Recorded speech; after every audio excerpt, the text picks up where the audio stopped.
그 28일 날 국제전자상가 가지고 그 하드디스크 2개 사와라 라고 정 교수가 시켰다는 거잖아요. 예. 근데 같은 날 아들은 또 링크를 가르쳐 주면서 아저씨 이거 좀 인터넷으로 우리 집으로 배송 좀 시켜주세요.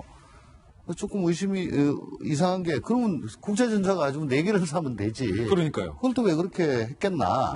그리고 이 PB는 프라이뱅커는 엄마를 고객으로 모시는 PB지. 예. 아들은 상관이 없잖아요. 아무 상관없어요. 대학원생인 20대 중반의 아들이 어떻게 그 한투 직원 그 PB의 전화번호를 알아가지고 아저씨 사주세요라고 얘기를 할 수가 있는 관계인가? 예. 그리고 또 보도에 의하면 조국 장관과 30일 날 앉아가지고 설렁탕을 같이 먹었다고 하는데 설렁탕. 그러면 또 이 일가하고 다 그냥 편하게 지내는 관계인가? 예. 그 결국은 또 이분이 28일 날 보세요. 링크 달아가지고 배송지 해줬죠. 국제전자 갔다 왔죠. 30일 날 또 하드 바꿔줬죠. 설렁탕 먹었죠. 예. 31일 날 새벽에 동양대 갔죠. 예. 거의 뭐 구주는 출근 안 하고 이 집안 일만 한 것 같거든요. 그러네요. 그러니까 어떤 관계냐? 어떤 관계냐? 라는 게 사실 대단히 중요한 것 같은데 투자상 이익을 좀 주지 않았나라고 아까 뭐 말씀을 하셨잖아요. 근데 조국 수석 때 재산 공개된 거 보면은 한투의 계좌가 14억 5천인가 8천인가 그거밖에 안 돼요. 예.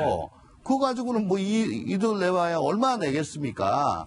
그리고 PB가 이렇게 BIP로 하려면 한 100억 이상 가면 그거 무조건 해주는 거고 경우에 따라서는 한 50억 정도면은 할 수도 있고 안 할 수도 있다라고 하는데 14억밖에. 14억인데 이걸 어떻게 이렇게 해줄 수가 있는가? 그것도 사실 좀 돼야 되거든요. 어쨌든 예. 지금 확실한 거는 이 한투 PB 김모 씨가 지금 있는 대로 얘기를 다 하는 것 같아요. 이 사람이. 이 사람이 완전 엑스맨인 것 같아요. 예. 완전 엑스맨이다. 예.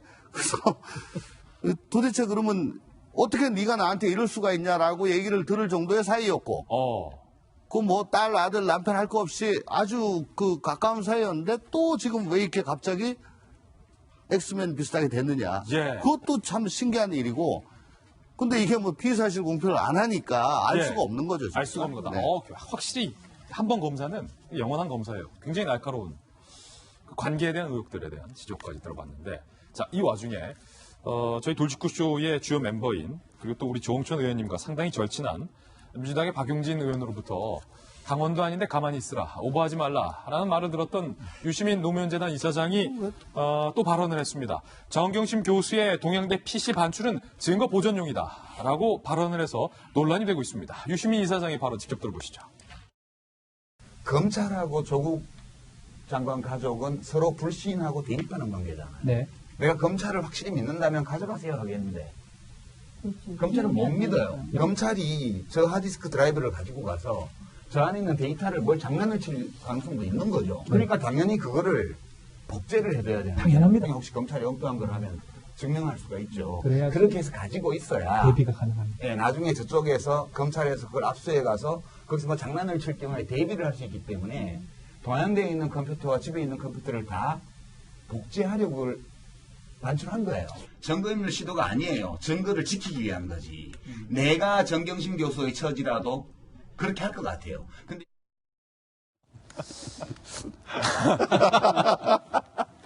웃으면 안 되는데. 이 동양대 PC를 그 야심한 새벽에 본인이 아니라 한투증권사 직원을 시켜서 반출하게 하고 한투증권 트렁크에 실어서 너는 서울로 가, 나는 딴 데로 갈게 하고서 정 교수는 번거지 모자 쓰고 뭔가 서류 들고 간 게 증거 인멸이 아니라 증거 보존이다 라는 유시민 이사장의 주장은 참으로 황당하기까지 한데 한화 소장님, 네. 왜 유 이사장은 박용진 의원의 진심 어린 충고를 듣지 않는 걸까요? 아니, 유 이사장 분명히 정치 안 한다고 하지 않았나요? 예. 지금 왜 이렇게 정치를 하고 뭔가의 그 욕망들을 자꾸 드러내는지 알 수가 없습니다. 어이가 없어서 저희가 웃고 있습니다. 이 모든 조언들을 드라마처럼 혹시 전화해서 정경심 그 사모님에게 이야기를 해드린 건 아닌가라는 생각도 들고요. 일반적으로 타당하고 들으면서 이해가 되고 고개가 끄덕여져야 그게 진짜 팩트인 겁니다. 지금 말씀하시는 건요. 저희의 고개를 이렇게 옆으로 흔들리게 하는 거지 아래 위로 흔들면서 그럴 수도 있겠다라는 생각이 전혀 들지 않습니다.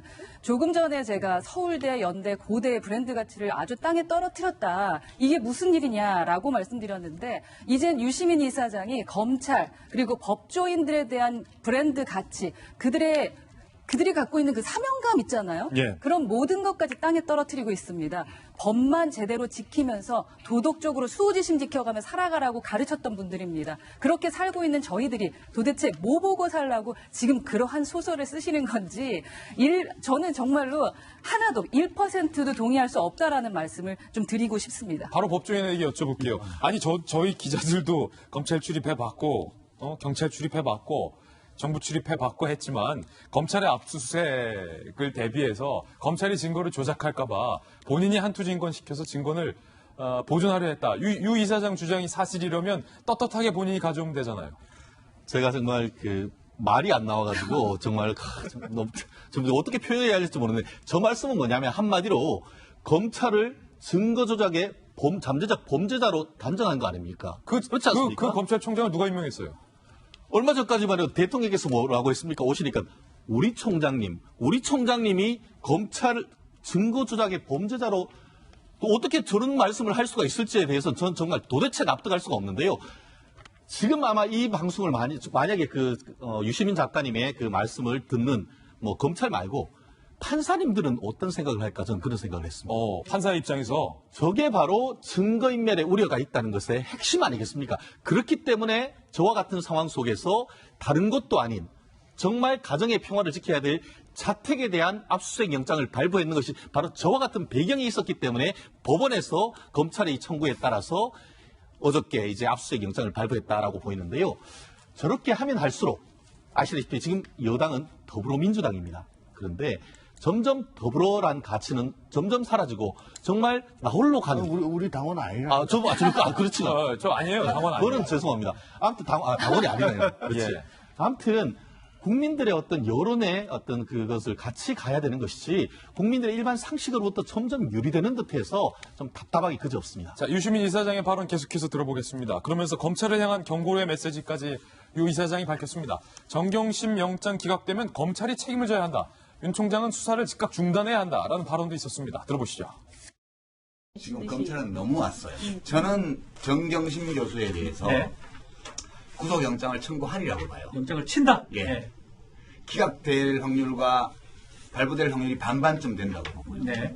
영장이 기각되면 책임을 져야 돼요. 네. 국정농단 수사보다 더 많은 수사 인력을 가지고 한 달 반 동안 70군데 가깝게 압수수색을 하고 이렇게 했는데 영장이 기각될 정도로 이 수사 결과밖에 못 냈다 하면 최초의 판단이 잘못된 거잖아요. 그렇죠. 이 게임을 윤석열 검찰총장이 왜 하냐는 거예요. 지금이라도 저는 멈춰야 된다고 봐요. 지금이라도 검사로 돌아가라는 거예요. 제대로 일해왔던 검사답게 검사로서의 판단을 내리라.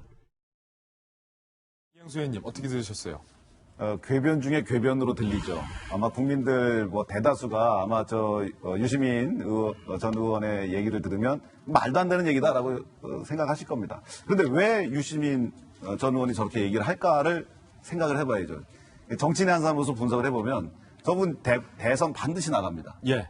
지금 말도 안 되는 궤변처럼 이렇게 하지만 그 친문 핵심 주자들한테는 나는 확실한 당신들 편이다라는 얘기를 하고 있는 거고 대통령을 지지하는 많은 국민들이 유시민 장관이 대통령을 지키려고 노력한다라고 하는 것에 점수를 줄 겁니다.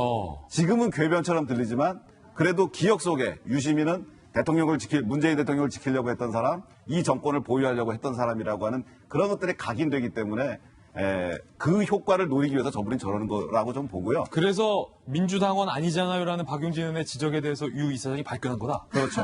민주당은 아니다라고 얘기하면은 자기가 민주당의 대선 후보로 못 나간다라는 얘기냐라고 이제 들릴 수도 있으니까 그런 것에 발끈할 수 있는 건데 우리가 여기에서 또 한 명의 정치인을 우리가 생각을 해봐야 돼요. 지금 전혀 등장하고 있지 않지만 임종석 전 비서실장 전혀 드러나지 않고 있습니다. 이 조국 장관 국면에서 한마디 했어야 될 사람이 얘기를 안 하고 있어요. 이분은 여기에서 이 문제와 거리를 두고 본인은 좀 깨끗한 이미지로 나중에 대선을 준비하려는 거고 유시민 전 의원은 현장으로 과감하게 치고 들어가서 대선을 준비하는 그런 두 가지로 좀 나눠서 볼 수 있을 것 같습니다.